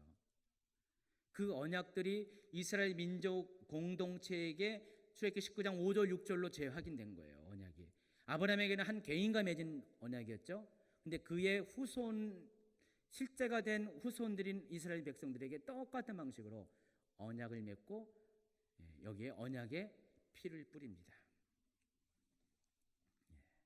예수님도 마찬가지입니다. 예수님도 우리에게 똑같이 이 언약의 예수님의 피로 우리에게 언약의 피를 계약을 맺습니다. 피의 계약을 맺습니다. 177페이지 보면은 그 진도가 빨리 나가네요. 강의 준비하는 건 꽤 걸리는데 강의는 빨리 끝나요. 뭔가 좀 약간 좀 손해 보는 것 같아요. 준비는 제가 엄청 하는데 시간은 빨리 지나가서 오늘 16페이지인데 벌써 10페이지를 한 거예요. 자, 두 번째 시내산을 오릅니다. 모세가 24장 9절부터 31장 18절까지 나와 있는데 여러분 이런 구분을 가지고 읽으셔야 됩니다. 모세는 아론과 훌에게 백성들이 구하는 진을 맡깁니다. 리더십을 맡기고 그의 수종인 여호수아를 데리고 두 번째 시내산 등장을 하게 됩니다. 그리고 40일 동안 시내산에 머무면서 또다시 율법을 전수받게 됩니다. 하나님께서 1차적으로 시내산에 오를 때 일부의 율법을 말씀하셨어요. 두 번째 또 부르셨어요. 부르신 다음에 더 많은 양의 율법들을 가르쳐 주십니다. 출애굽기 24장 15절부터 모세가 산에 오르매 구름이 산을 가리며 여호와의 영광이 시내산 위에 머무르고 구름이 엿새 동안 산을 가리더니 일곱째 날에 여호와께서 구름 가운데서 모세를 부르시니라. 산 위에 여호와의 영광이 이스라엘 자손의 눈에 맹렬한 불같이 보였고 모세는 구름 속으로 들어가서 산 위에 올랐으며 모세가 40일 40날을 산에 있느니라. 이렇게. 이때 받은 율법이 뭐냐면은 성막에 관한 이야기 율법과 성막을 어떻게 만들 것인가에 대한 식양들을 청사진 디자인을 하나님께서 모세에게 가르쳐 주셨고요. 또 한 가지는 제단을 어떻게 꾸밀 것인가, 그리고 제단에서 제사를 드리는 제사장에 관한 것들에 관한 주로 하나님께 드릴 제사와 관련된 이야기를 두 번째 시내산 등정에서 하나님은 가르쳐 주십니다. 첫 번째에서는 종교법과 시민법에 대해서 이야기했고, 두 번째 등장에는 제사법에 대해서, 성막과 제사에 관한 것. 이 성막과 제사에 관한 것이 어디에 또 나오는지 아시죠? 레위기에 나오잖아요. 40일 동안을 이 시내산에 있게 됩니다. 그러면서 25장 1절과 9절에는요, 제일 먼저 하나님께서 행하게 하신 것이 있습니다. 2절입니다. 이스라엘 자손에게 명령하여 내게 예물을 가져오게 하라 하고 기쁜 마음으로 내는 자가 내게 바치는 모든 것은 너희는 받을지니라. 너희가 그들에게서 받을 예물은 이러하니 하면서 어떤 품목들을 백성들에게 요구할 것인가에 대해서 이야기합니다. 첫 번째, 금, 은, 놋, 청색, 자색, 홍색 실, 가는 배실, 염소털, 붉은 물들인 순양의 가죽, 해달의 가죽, 조각목, 등류, 관유, 간유에 드는 향료와 분향할 향에 만든 향품, 호마노, 에봇, 흉패에 물릴 보석. 자, 이런 것들을 백성들에게 가져오게 하라고 말씀을 하십니다. 자, 이것들은 어디에 쓸 물건들일까요? 무엇에 쓸 물건일까요? 바로 성막을 지을 때, 그리고 제사장 옷을 만들 때 쓰는 그런 재료들입니다. 그러니까 백성들에게 이 모든 것들을 가져오게 하라 명령하시고, 그 다음부터는 구체적으로 모세에게 이렇게 성막을 지어라, 또 성막 안에 있는 이런 기구들을 만들어라, 그리고 이렇게 제사장의 옷을 만들어라, 이런 것들을 구체적으로 디자인을 가르쳐 주세요. 하나님은요, 보시면은 친히 디자인을 잘 가르쳐 주세요. 노아의 홍수 때도 어떻게 해요? 방주의 디자인을 하나님이 직접 가르쳐 주셨잖아요. 여기서도 마찬가지로 하나님께서 성막을 이렇게 져라라고 디자인을 직접 가르쳐 주십니다. 모세의 머릿속에 나온 게 아니라 하나님이 직접 다 가르치고, 심지어 거기에 들어갈 재료들까지 다 하나하나 빠짐없이 구체적으로 세밀하게 가르쳐 주십니다. 그리고 이것을 만들어갈 사람들을 지명합니다. 누굴까요? 이번에 집회 때 허철 목사님이 계속, 그리고 뭐라고요? 오홀리압.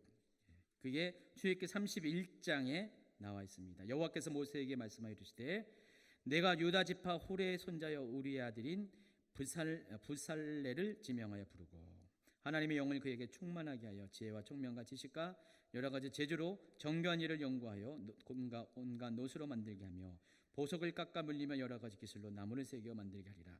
내가 또 단지파 아히사박의 아들 오홀리압을 세워 그와 함께하며 지혜로운 마음이 있는 모든 자에게 내게 지혜를 줘 그들이 내가 내게 명령한 것을 다 만들게 할지니. 그래서 첫 번째 만들어야 될 물건에 대한 식양을 주시는데, 첫 번째가 증거계, 법계, 언약계. 그래서 25장 10절에는요 이렇게 언약계를 만들라 해가지고 언약계에 대한 디자인이 나와 있습니다. 그들은 조각목으로 계를 짜되 하면서 길이가 몇이라고요? 2규빗 반, 너비는 1규빗 반, 높이는 1규빗 반. 제 밑에 보면은 제 목양실에 법계가 있어요. 증거계, 언약계가 있습니다. 근데 이 사이즈가 아니에요. 요만한 사이즈예요. 가로 한 15cm, 세로 한 10cm, 높이도 그 정도. 되게 미니어처인데 여기 뭐라고 했으니까 2규빗 반. 1규빗이 뭐죠? 모르세요? 큐빗이라고 하는데 이 규빗은 요거예요. 당시에 요 뼈 길이가 1규빗이에요. 보통 45cm. 이 45cm가 어디냐면은 여기 구멍 사이가 45cm더라고요. 보니까 저게 1규빗이에요. 자, 그러면은 2규빗 반이니까 한번 보세요. 가로가 2칸 반. 언약계는 조만해요. 근데 어떤 수치 계산에는 45cm로 계산하지 않고 여기서 몇 cm를 더 추가되는 경우가 있어요. 근데 모르겠어요. 뭐가 맞는지 모르지만 그래봤자 좀 더 크겠죠. 2칸 반. 그리고 세로가 뭐라고요? 너비가 가로가 적은 세로가 한 규빗 반. 대충 감을 잡겠어요? 감을 못 잡아요?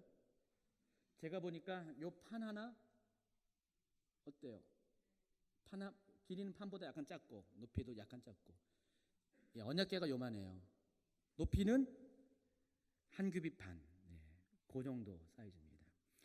하나님은 정말 이렇게 가로 세로 높이까지 아주 정확하게 가르쳐 주셨어요. 순금으로 그것을 싸게 하셨고요. 그런 내용들이 쫙 이렇게 속해 여기 있어요. 거기 위에 뭐 속죄소를 만드는 방법, 시운소 만드는 방법 다 되어 있습니다.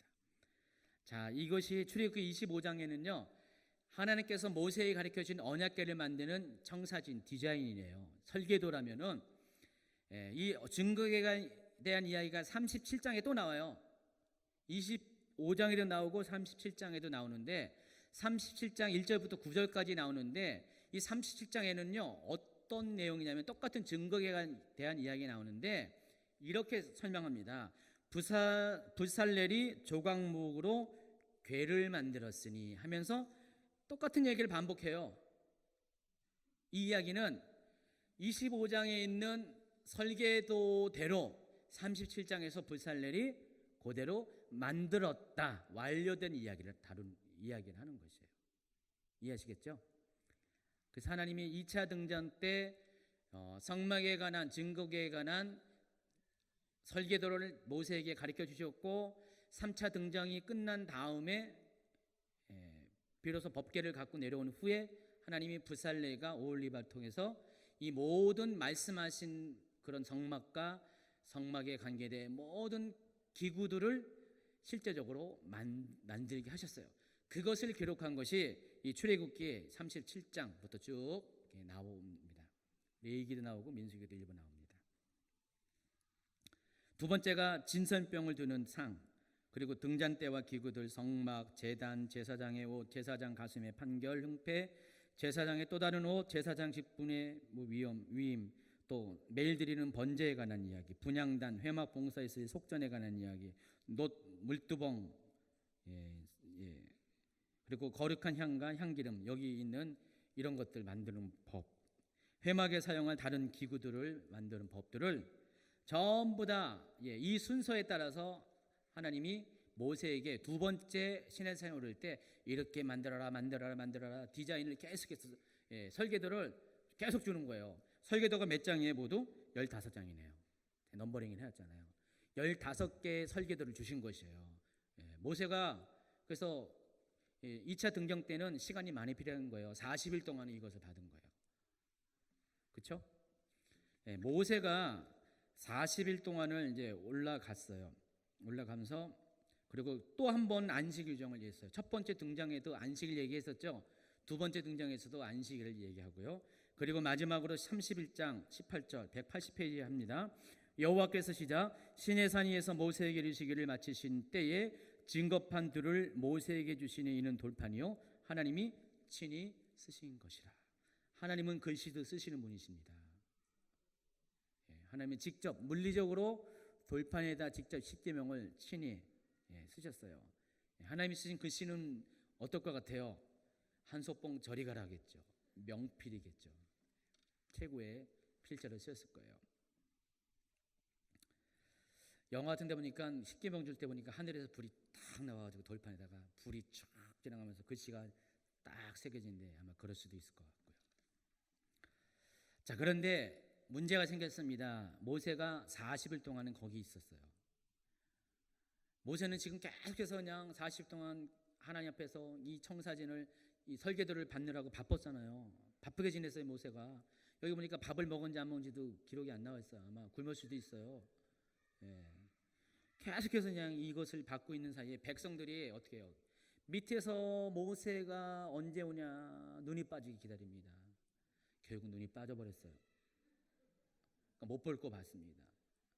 그래서 모세가 죽은 줄 알고 어떻게 됩니까? 그동안 믿고 따랐던 모세가 안 보이니까 모세를 통해서 하나님을 만났잖아요. 하나님이 두려운 분이 하나님 그래서 알잖아요. 그래서 이제는 모세가 없어지니까 그들의 눈앞에 믿음의 대상을 찾습니다. 예, 이 이스라엘 백성이 여기 보시면은요, 알겠지만은 하나님을 부정한 게 아니에요.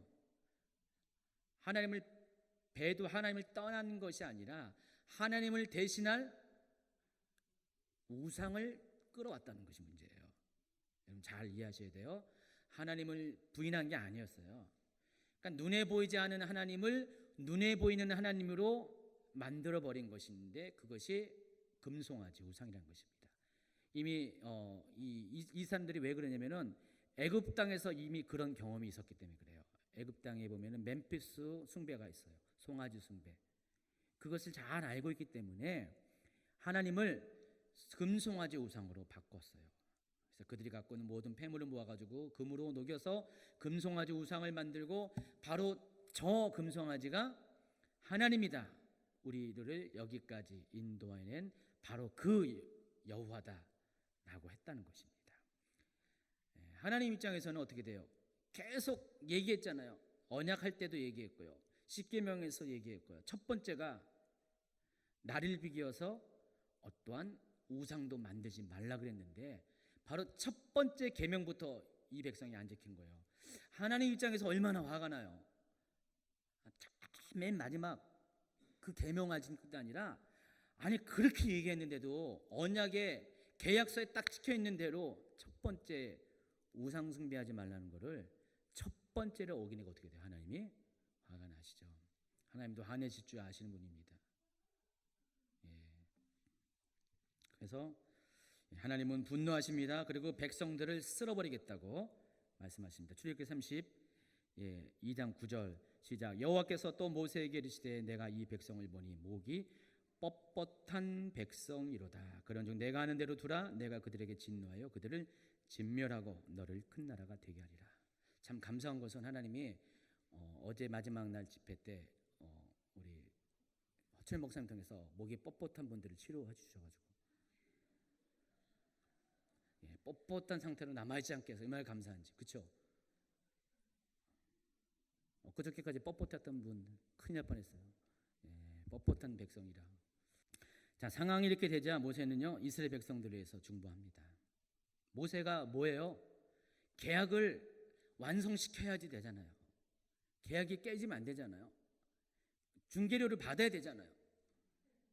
그렇죠? 공인중개사 역할은 자기가 어떻게든 계약이 이루어지게 해야 돼요. 예수님도 마찬가지예요. 성령님도 마찬가지예요. 하나님과의 관계가 우리와의 관계가 우리의 죄로 인해서 반역으로 인해서 깨어지지 않게끔 무던히 애쓰세요. 그렇죠? 성령님이 말할 수 없는 탄식으로요 막 하나님께 간청하시고 그러는 거예요. 예수님도 그랬잖아요. 공인중개사의 의무입니다. 모세가 그랬어요. 그런 중보의 마음을 가지고 하나님께 나아갑니다. 출애굽기 32장 11절 14절에는 그 유명한 모세의 중보기도가 등장합니다. 한번 읽어볼까요? 모세가 그의 하나님 여호와께 구하여 이르되 여호와여 어찌하여 그 큰 권능과 강한 손으로 애굽 땅에서 인도해 내신 주의 백성에게 진노하시나이까? 어찌하여 애굽 사람들이 이르기를 여호와가 자기의 백성을 산에서 죽이고 지면에서 진멸하라는 악한 의도로 인도해 내었다고 말하게 하시려 하나이까? 주의 맹렬한 노에서 노를 그치시고 뜻을 돌이키사 주의 백성에게 이 화를 내리지 마옵소서. 주의 종 아브라함과 이삭과 이스라엘을 기억하소서. 주께서 그들을 위하여 주를 가리켜 맹사하여 이르시기를 내가 너희의 자손을 하늘의 별처럼 많게 하고 내가 허락한 이 온 땅을 너희의 자손에게 주어 영원한 기업이 되게 하리라 하셨나이다. 여기 보시면요 중보기도의 아주 핵심을 이야기하고 있어요. 중보기도의 핵심은 어떻게 합니까? 하나님을 하여금 꼼짝 못하게. 하나님이 이미 맺은 언약이 있었어요. 그러니까 이스라엘 백성과 맺은 언약에 앞서서 선 언약이 있어요. 바로 이스라엘 백성의 조상인 아브라함과 맺은 언약이 있었어요. 거기도 똑같이 피 언약이잖아요. 횃불 언약이잖아요. 어떻게 해요? 하나님은 그 언약을 스스로 파기할 수가 없어요. 깨트릴 수가 없어요. 왜냐하면 하나님의 신실하심, 진실하심, 공의로우심이 위배되기 때문에. 그래서 하나님은 이스라엘과 맺은 언약이 이스라엘 백성에 의해서 깨졌지만 그래도 그보다 앞서 맺은 아브라함의 언약을 기억하실 수밖에 없어요. 모세는요 그걸 알았거든요. 굉장히 지혜로운 것이죠. 총명한 거죠. 모세는 중보기도는 그런 거예요. 하나님의 마음을 꼼짝 못하게 하는 거. 하나님 하나님이 억셉할 수밖에 없는, 수용할 수밖에 없는 그런 아주 비책을 가진 사람이 중보기도자입니다. 그래서 아브라함과 맺은 언약, 하나님 그렇지 않습니까? 아브라함과 맺은 언약 뭐예요? 하나님 거짓말쟁이에요? 아니 그러니까 이스라엘 백성이 그거 그렇게 했는데 뭘 잘못했어요. 죽일 놈들이에요. 맞아요.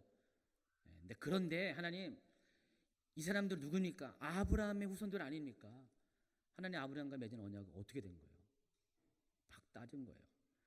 아브라함만 얘기한 게 아니라 이삭도 얘기했잖아요. 하나님 그럴 수가 있어요. 이삭과 맺은 거. 이스라엘 야곱과 맺은 언약은 어떻게 된 거라고요? 하나님 어떻게 돼요? 꼼짝 못하시죠. 그래 내 말이 맞다 해서 여호와께서 뜻을 돌이키사 말씀하신 하를 그 백성에게 내리지 아니하시리라. 이처럼 대단한 중보기도자 여러분 되시기 바랍니다. 3차 등장. 아이고 힘들어요. 지금 시내산 올라가는 것도 힘들고 설명하는 것도 힘듭니다. 여러분 듣기에 편하지만 저는 자주간 이 집회가 있는 동안에도 짬짬이 10분 20분이라도 그냥 했다니까요. 자, 출애굽기 34장의 세 번째 시내산 등정에 관한 기록이 나와 있습니다. 34장 1절 시작. 여호와께서 모세에게 이르시되 너는 돌판들을 처음 것과 같이 다듬어 만들라. 내가 깨뜨린 처음 판에 있던 말을 내가 그 판에 쓰리니 아침까지 준비하고 아침에 시내산에 올라가 꼭 산꼭대기에서 내게 보이라 그랬습니다. 그리고 5절에 보니까 여호와께서 구름 가운데서 강림하사. 자주간 하나님은 계약을 쓸 때는 하늘에서 안 하시고 직접 오세요. 전화로 안 하시고요, 사람 시켜서 안 하시고 천사 시켜서 안 하고 직접 오십니다. 그만큼 이 언약은 중요해요. 아브라함과 맺은 언약, 이삭과 맺은 언약, 또 야곱과 맺은 언약은 다 어떻게 해요? 하나님이 직접 오세요. 대부분의 경우 오셔서 직접 계약의 주체자로서, 당사자로서 계약을 맺습니다. 여호와께서 그의 앞으로 지나시며 선포하시되 여호와라 여호와라 자비롭고 은혜롭고 노하기를 더디하며 인자와 진실이 많은 하나님이라. 인자를 천대까지 베풀며 악과 과시가지를 용서하리라. 그러나 벌을 면제하지는 아니하고 아버지의 악행을 자손 3, 4대까지 보응하리라.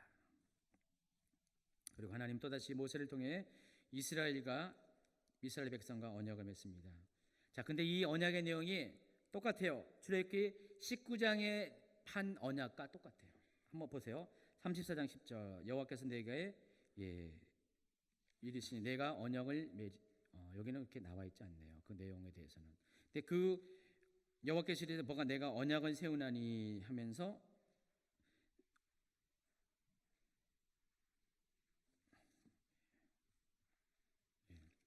자꾸 그 얘기를 합니다.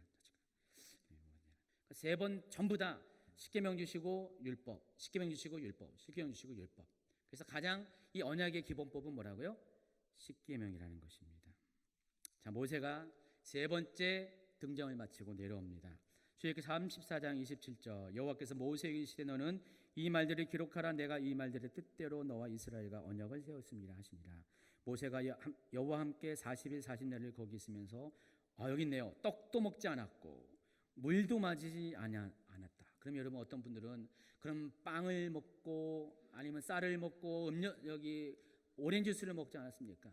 절대 그때는 없었습니다. 쌀도 없고 오렌지 주스 없었습니다. 그러니까 다 금식하면서 단식이네요. 단식하면서 초자연적으로 살았습니다. 그래서 40일 동안을 금식하면서 단식하면서 언약의 말씀 곧 십계명을 그 판에 기록했다 그랬어요. 그래서 제가 그 십계명을 그렇게 계약서 형식으로 여러분에게 보여준 이유가 이 십계명은 하나님과 여러분이 맺은 그런 언약의 그런 증거, 계약서입니다. 그래서 그것을 계약서를 증거계에다가, 그래서 증거계예요. 언약계라고 하는 것이 그 언약을 담은 거기 때문에.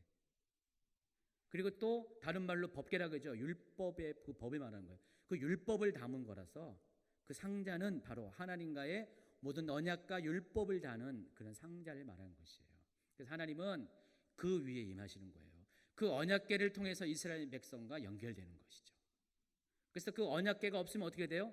이스라엘 백성이 하나님과의 언약을 잃어버릴 수가 없기 때문에 그렇게 소중하게 갖고 다니는 거예요. 수백 년 동안을 이 언약궤를 갖고 다녔지만 결국은 지금은 어딘가에 있는데 어딘지 몰라요. 그러나 하나님의 예수 그리스도가 재림하실 때 이 땅의 성전, 이 땅의 언약궤가 아니라 하늘의 것으로 하나님께서 실체를 가지고 내려오시게 될 것입니다. 그리고 그때 다시 이 언약이 확인되게 될 것입니다. 결론을 맺습니다. 저는 하나님은요 이스라엘 백성을 이집트에서 불러내셔서 광야를 통해서 2달 동안의 광야를 통해서 정말로 이스라엘 백성이 하나님 없이는 한순간도 하루도 살 수 없다는 것을 알게 하셨어요. 그래서 그 매개체가 만나였잖아요. 그리고 마침내 그들을 시내산에 2달 만에 이르게 하시고 그곳에서 이스라엘과 언약을 맺습니다. 바로 하나님께서 말씀하시기를 너희가 내 말을 지키고 내 언약을 지키면은 너희 하여금 내 나라가 되게 하고 거룩한 백성이 되게 하나님 나라의 제사장이 되고 거룩한 백성이 되게 할 것이다.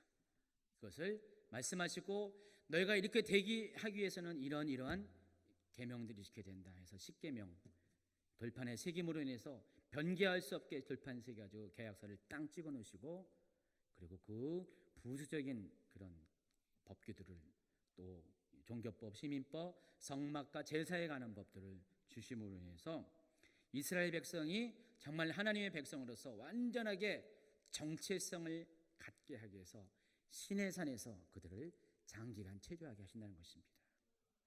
이게 끝이 아닙니다. 시내산에서 또다시 다음번에 해야 될 것이 다음번에 얘기할 텐데 바로 거기서 어떻게 하나님을 예배하는가 그것을 가르쳐 주세요. 어떻게 하나님을 예배하는가. 그게 이제 출애굽기에도 좀 나와 있지만은 주로 레위기에 그 이야기들이 기록이 되어 있습니다. 여러분 성경을 이렇게 읽으면은 뭐 성경이 어렵지 않죠. 뭐 모르는 내용 하는 게 아니라 이미 다 여러분 흐름을 알잖아요. 이래서 이런 말이 이렇게 나온 거구나. 알면은 성경 읽기가 어렵지 않잖아요. 눈이 띄어 있기 때문에 그냥 막 읽지 마시고요. 생각하면서 좀 이렇게 좀 잘 이렇게 지혜롭게 이런 것들을 배워가면서 성경을 읽기 바랍니다. 그러면 여러분 숙제가 있죠. 어디부터 어디까지 읽어야 됩니까? 출애굽기 19장부터 어디까지 읽어야 돼요? 오늘 쭉 내용 보니까 출애굽기 34장까지 이야기 나와 있어요.